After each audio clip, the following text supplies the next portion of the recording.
የሩታ እርግዝና ቡዜንና ሩታን አበጣብጧል። ቤተሰቡንም ሳይቀር ማለት ነው። ከወንድሜ ራስ ላይ ውረጂ፣ ያረገሽው ልጅ እውነት ከሆነ እኛ ደስ ይለናል፣ ግን ለእርግዝናሽ ማረጋገጫ ሄደን ትመረመሪያለሽ እያላት ይገኛል ዴቭ ማለት ነው። እውነት እኔ ዴቭን ሳላደንቀው አላልፍም። ትዕግስቱ በጣም ገርሞኛል ማለት ነው። ቡዜ ትንሽ ልትረጋጊ ይገባል። ይሄ ደግሞ እንግዲህ የተፈጥሮ ጉዳይ ነው። አብርሽ ከሩታ ቤት ቀርቶ አያቅም፣ ይመላለሳል። ባይወዳት ኖሮ ሩታ ጋር አይሄድም ነበረ። ተፈጥሮም ሊሆን ይችላል በአጋጣሚ። ሩታ ደግሞ ይሄ ነገር እውነት ነው፣ እየዋሸሁኝ አይደለም፣ የፈለጋችሁበት ቦታ ወስዳችሁ አስመርምሩኝ ብላለች ማለት ነው። ሰላም ውድ ተመልካቾቼ እንዴት አላችሁልኝ? ሰላማችሁ ይብዛ። ለቤት አዲስ የሆናችሁ ሰብስክራይብ ላይክ አድርጉ ማለት ነው። ቪዲዮን አበረታቱኝ። እወዳችኋለሁ። አገራችን ኢትዮጵያን ሰላሟን ብዝት ያድርግልን። ለኦርቶዶክስ እምነት ተከታዮች ደግሞ እንኳን አደረሳችሁ። እንግዲህ ዛሬ ስቅለት ነው ማለት ነው እና እንኳን አደረሳችሁ ማለት ነው። የምፈልገው እንግዲህ ፋሲካ እሁድ ነው ደርሷል። ለማንኛውም እንኳን አደረሰን። በሀገር ውስጥ በሀገር ውጭም ላላችሁ እንደኔ በስደት ላላችሁ ፈጣሪ አንድ ቀን እኛንም በሀገራችን ሰብስቦ በዓል ለማክበር ያብቃን እላለሁኝ። እንግዲህ በዚህን ሰሞን ላይ አዳዲስ አጀንዳዎች እየተከሰቱ ነው የሚገኙት። እሱም ምንድን ነው? ሩታ አርግዣለሁ ብላ ወደ ሚዲያ መታለች ማለት ነው። የሩታ እርግዝና በጣም እንግዲህ ፋሚሊውን እያነጋገረ ይገኛል። እሱም ምንድን ነው? አብርሽን አልፈልገውም ብለሻል፣ ልጁ ደግሞ የደስታ ነው እንጂ የአብርሽ አይሆንም፣ የራሱን ህይወት ይኑርበት፣ አትበጥብጭው እያለቻት ትገኛለች ማለት ነው። ቡዜ ያው ቡዜና ሩታ እንግዲህ በከባዱ ተጣልተዋል። ይሄ ጉዳይ እውነት ከሆነ ደስ ይለናል፣ ግን አብርሽን ለመሳብና ወደ ህይወትሽ እንዲመጣ በድጋሜ ያረግሽው ድራማ ከሆነ እውነቴን ነው፣ ቤተሰቡንም ሳይሆን ከባድ ጸብ ነው የምንጣላው። የሚያሳዝነው ውሸት ከሆነ ነው ብላታለች። ሩታም እንግዲህ መልሷን ሰጥታታለች ማለት ነው። ለምን ብዬ ውሸት አወራለሁ?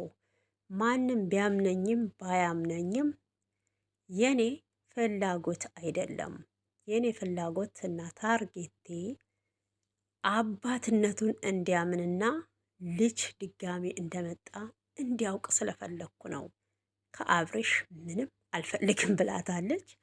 ቡዜም እንግዲህ እንደዛ ከሆነ ጥሩ ነው፣ ህይወቱን ለመበጥበጥ ነው የመጣሽው እያለቻን ነው ማለት ነው። እንደዚህ እውነቴን ነው፣ አፍላፊ ስትነጋገሩ በጣም ነው የሚደብረው።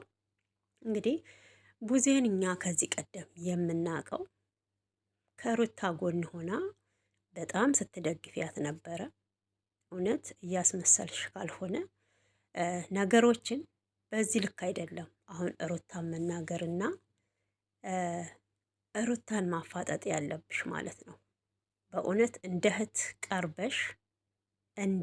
ቀርበሽ በፊት እንደምታደርጊው ቀርበሻት ብትጠይቂያት፣ እውነት ከሆነ ደግሞ ያው አልትራሳውንድ አለ ሄዳችሁ ቼክአፕ ማስደረግ ነው። አንቺ የፈለግሽበት ቦታ ምናልባት ዋሽታኛለች፣ ከዚህ ቀደም የነበረውን የልዑልንም ልታመጣ ትችላለች፣ ወይ የሌላ ሰው የእህቷንም ልትይ ትችያለሽ። እና እቺ የእርግዝና የሚታይበትን ሆስፒታል ሆደሽ ማስመርመር ነው። እውነትና ውሸቱ ያኔ ነው።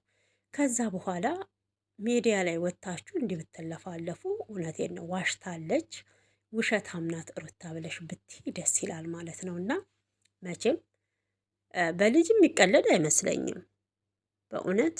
ለምን ስንቶቹ ልጆች አተው በየሃይማኖት ቦታ በየጸበል ቦታው በየመስጊዱ በየቤተ ክርስቲያኑ እየሄዱ ፈጣሪ ሆይ አላህ ሆይ ሊስጠን እያሉ ስንቶቹ በሚዲያ እውነቴን ነውና እየተማጸኑ ነው ያሉት።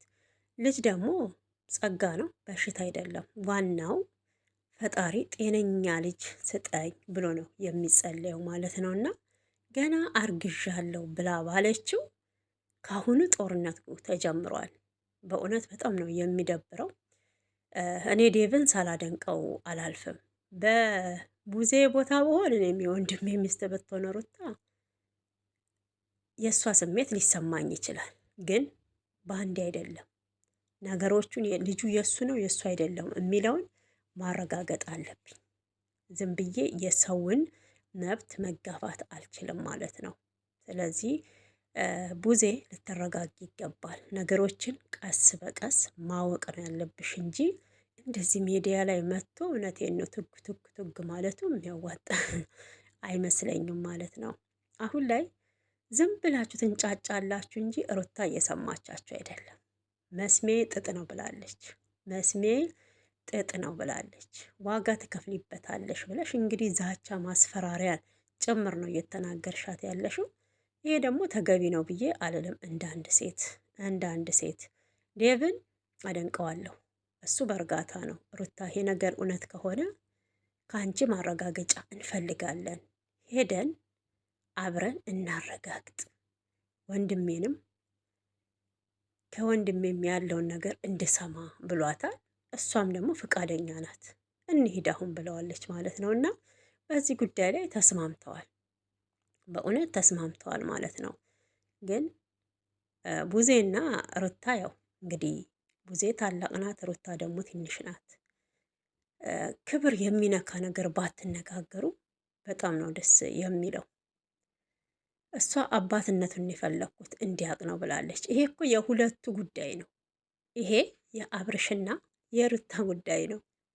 መቼም ይሄንንም ሲያረጉ በአደባባይ ላይ ወጥተው አያደርጉም። መቼም ይገባችኋልና ወተት የሆነ ጥቁር ነው አይደለ? ጥቁር ነው አላችሁም ነጭ ነው እንጂ። ስለዚህ ይሄ ጉዳይ ደግሞ የሁለቱ ነው። ገብቷችኋል? ይሄ በጓዳ ውስጥ የሚደረግ ነው እንጂ በአደባባይ ወጥቶ ልጅ እንዳለው ወይም ደግሞ እንዳረገዘች አንቺ ማየት የለብሽም። አንቺ ፊት ለፊት ሰው ፊት ለፊት አይደለም ያው የሚደረገው። ይሄ ሁላችንም እንግዲህ ያለ የሚደበቅ አይደለም። ማንኛችንም ሰው ሆነን የምናደርገው ነው። ወንድም ሴትም የሚያደርገው ነው እና እነኚህ ደግሞ በወቅቱ ያው ባልና ሚስት ነበሩ።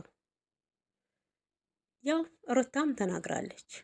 ምናልባት ይሄ እርግዝናው የመጣበት አመጣጥ ልክ ላይሆን ይችላል፣ ግን ፈጣሪ ይሆናል ባለው ጊዜ ሆኗል ብላለች እና ጠጥተውም ትንሽ እንግዲህ ሞቅታም ኖሮ ተሳስተው ሊሆን ይችላል እና በዛ ወቅት ታዲያ ራሱን ታላወቀ፣ እውነቴን እኮ ነው፣ ራሱን ታላወቀ እንዴት ሩታን ሊያስረግዝ ቻለ ነው የኔ ጥያቄ። አብርሽ እውነቴን ነው፣ ቆም ብለህ ራስህን አስብ። ታላወክ ታዲያ እንዴት እንደምን ልበላችሁ? አይ ያስቀይማል። ለማንኛውም ራሱን ታላወቀ፣ እኔ የምለው እኔ ራሴን አላቅም ብሏል። ታላወክ ታዲያ እንዴት ነው ስራውን የሰራከው? ይሄን ነገር ሲጠይቁት ማለት ነው። እንዴት ነው ስራውን የሰራው? ኧረ ሼም ነው። ተው ተው እንዴ! እውነቴን እኮ ነው። መቼም ሴትን ልጅ አስክሮ ወንድ ነው አይደል እንደፈለገ አድርጎ ስሜቱን ረክቶ የሚሄደው አይደል እንዴ ውዶችዬ? ይሄ መቼም የተፈጥሮ ጉዳይ ነውና እንዴት ነው የማያውቀው? እንዴት ላያውቅ ቻለ? ማስታወስ አለበት። ምናልባት ረስቶ ከሆነ እኔ እርግጠኛ ባንሆንም በእነሱ መቼ ያርጉ መቼ ይረገዝ፣ ግን ምናልባት መድኃኒት መጠጥ ውስጥ አርጋቢ ምናምን ያለ ጊዜ ይሄ ነገር ተፈጥሮ ሊሆን ይችላል። በቃ ተፈጥሮ ሊሆን ይችላል። ስለዚህ ተመጣም ደግሞ ልጅ ጸጋ ነው። ፈጣሪ ያሳድገው። የወንድምሽ ልጅ ነው። የእሱ አይደለም ታልሽ ደግሞ ሲወለድ ይህንን ማስመርመር ነው። ይህን ያህል ክፉ ቃል ከሩታ ጋር ወተሽ መናገሩ ጊዜ ልክ ነው ብዬ አልልም። መረጋጋት አለብሽ። ቢያንስ ሩታን ማረጋጋት ተቻላችሁ ደግሞ አብርሽ ከሴት ጋር ወዲያ የሚለውን አቁሞ ከሩታ ጋር ህይወቱን ቢቀጥል ልጃቸውን ቢያሳድጉ ቢስማሙ የኔ እቅድ እንደዛ ነው። እና ውዶቼ እንግዲህ የዛሬው ቪዲዮ ይህን ይመስል ነበረ። ላይክ ሰብስክራይብ እያደረጋችሁ አበረታቱኝ። እናንተስ ምን ተሰማችሁ? እኔ በቡዜ ቅር ብሎኛል። ምንም ነገር እንትን ሲል ያው ሩታ ላይ ነው። ሩታ ደግሞ በአሁኑ ሰዓት እየሰማች አይደለም።